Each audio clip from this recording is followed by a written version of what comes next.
जय श्री राम दोस्तों।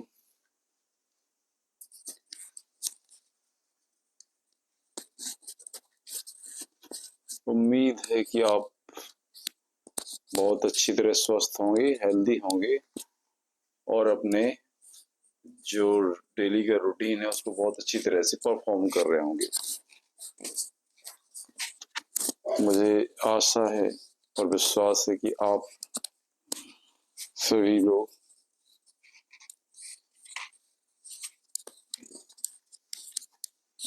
बहुत अच्छे प्रकार से रहे होंगे अपने फैमिली के साथ, अपने दोस्तों के साथ, और अपने काम को बखूबी अंजाम दे रहे होंगे। आपका जो काम है, आपका जो वर्क है, जो भी काम आपको परंपरा से मिला है या आपने अपनी मेहनत के बल पर अर्जित किया है, आप कोई वर्किंग वुमेन और वर्किंग मैन है, आप नौकरी पेशा हैं या बिजनेसमैन या किसान मजदूर या छात्र स्टूडेंट हैं या कोई गृहिणी है या बच्चे हैं, राजनीतिक व्यक्ति हैं, समाज सुधारक हैं या कोई भी किसी भी क्षेत्र में काम करने वाले हैं आप, लेकिन उस काम को जो आपको मिला उसको दिल से कर रहे हैं, मन से कर रहे हैं, लगन से कर रहे हैं, विश्वास से कर रहे हैं, तो मुझे विश्वास है कि आप आंतरिक रूप से अंदर से पूरी तरह सेटिस्फाई होंगे।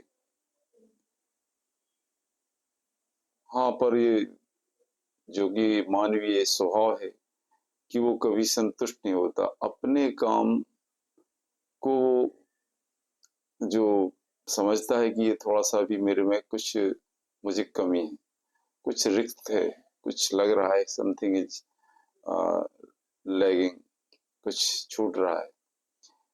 हर व्यक्ति के मन में ये सवाल उठता है कि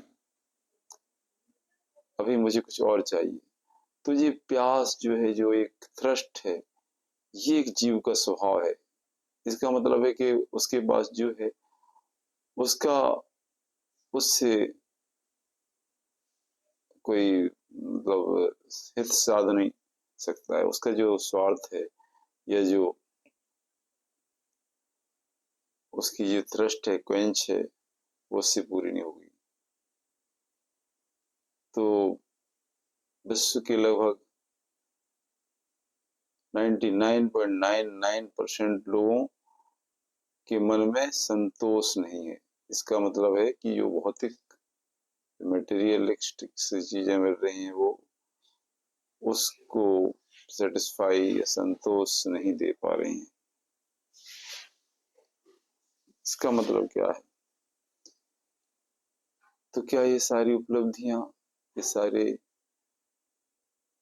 जो हमने प्रयास करके पाए हैं, मेहनत करके पाए हैं, कई व्यर्थ हैं?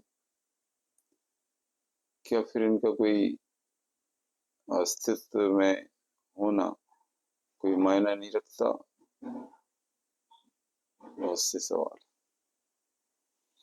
जी नहीं, ये सब की उपयोगिता है, क्योंकि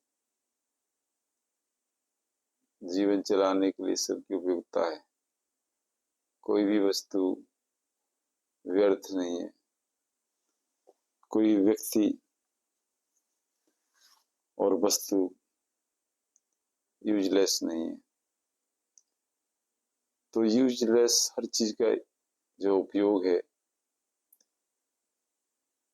बट उससे बांध कर उससे जो है अटैचमेंट हो जाना, अटैच हो जाना और उसको छोड़ने का मन ना होना, अगर वो हमसे दूर हो जाए तो व्याकुल होना, ये इस मोह का कारण है कि हम उस व्यक्ति को महत्व, वस्तु को महत्व देने लगते हैं। हम नहीं जानते हैं कि वास्तव हमारा संबंध इसके साथ कितनी देर तक था और उसका संबंध छूटने पर क्या हमें कोई परिवर्तन हुआ, क्या हमें कोई हानि हुई? तो इन सारे प्रश्नों को, इन सारे सवाल के जवाब सदियों से मनुष्य ढूंढता आया, और इन सवालों के जवाब ढूंढते ढूंढते दर्शन का विकास हुआ, फिलॉसफी का विकास हुआ, और इस विषय को अनेक विद्वानों ने बहुत गहराई से समझा, और अनेक अनेक लोगों ने फिलॉसफी, दर्शन की किताबें लिखी।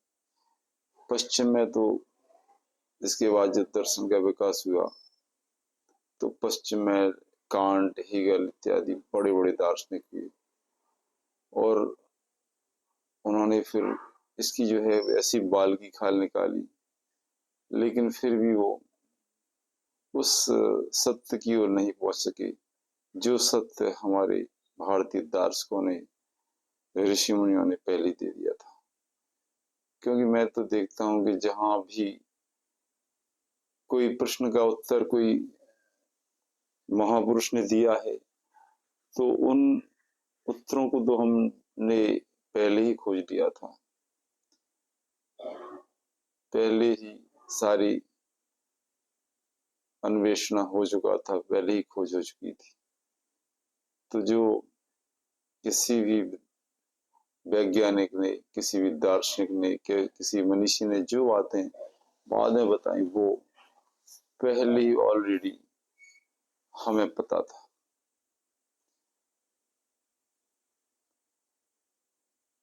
तो इस तरह से दर्शन, धर्म, विज्ञान, सामाजिक विज्ञान और समाज शास्त्र, कानून, विधि और अनेकानेक विषयों का प्रादुर्भाव हुआ, और विश्व में अनेक परिवर्तनों के माध्यम से, परिवर्तनों के परिणाम स्वरूप अनेक ग्रंथों की उत्पत्ति हुई। तो विषय तो बहुत है, बट सोचने वाली बात यह है क्या हम इस पर गंभीरतापूर्वक विचार कर सकते हैं, करते हैं, या अपने रोटी कपड़ा और मकान के ही उधेड़-बुन में लगे रहते हैं। सामान्य 90% लोग तो अपना 24 घंटा का जीवन इसी में बिता देते हैं कि बस किस तरह से पेट भर सकें, किस तरह से सुखों का उपभोग कर सकें, किस तरह समाज में व्यक्तियों का उपयोग करके अपने स्वार्थ को सिद्ध कर सकें, चाहे वो चोरी, झूठ, मक्कारी से पैसा पाया करके और उससे अपने जीवन को सुख करने की निरर्थक कोशिश करता हुआ दिखाई दे रहा है मनुष्य। लेकिन सुख एक मृग तृष्णा की तरह बन गया है। सुख की छाया दिखलाई देती है, लेकिन असली सुख मनुष्य को नहीं मिलता है, क्योंकि सुख तो एक मानसिक स्थिति है, भौतिक नहीं। तो प्यारे भाइयों, सुख और आनंद दो शब्द हैं। सुख हमें क्षणिक मिल सकता है, और आनंद के लिए हमें आनंद कंटिन्यूस होता है। आनंद एक ऐसा भाव है जो कि निरंतर बना रहता है। सुख एक ऐसी अवस्था है जो बदलती रहती है। हमारी इच्छा पूर्ति होती ही हमें सुख का अनुभव होता है, और जैसे ही कुछ देर तक वो सुख रहता है, उसके बाद फिर हम कोई नया कारण ढूंढने लगते हैं, नया विषय ढूंढने लगते हैं, जिससे हमारी इंद्रियों की तृप्ति, हमारे मन को संतोष मिले।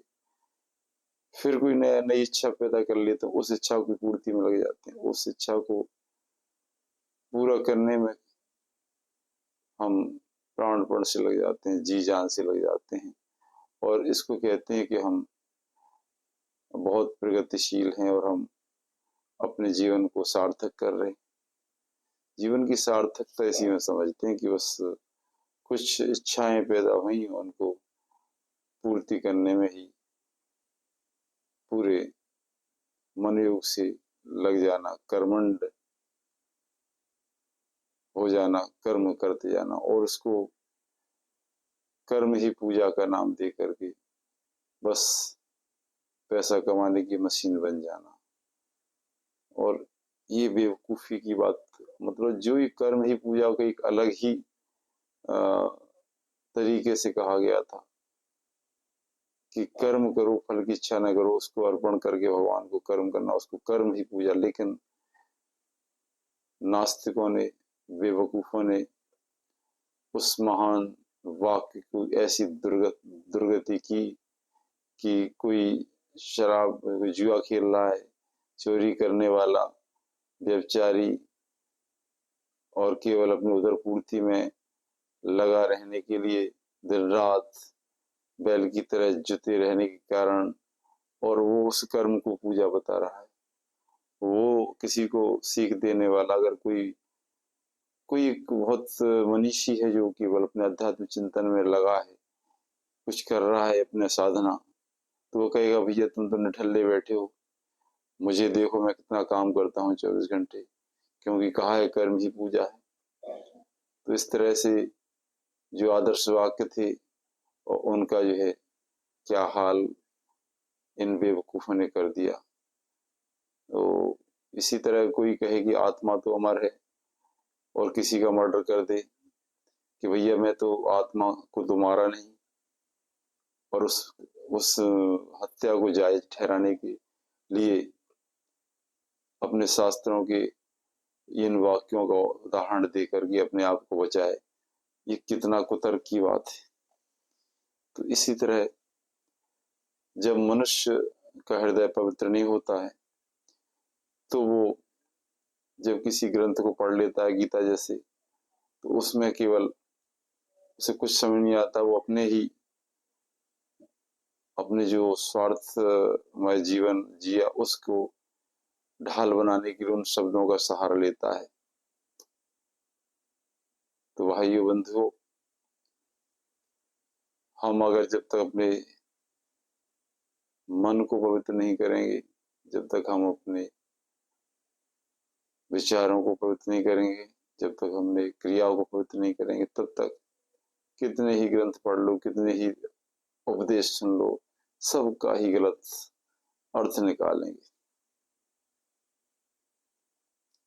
तो भाइयों, आज तक बस इतना ही आज, फिर मिलते हैं कभी। जय श्री राम।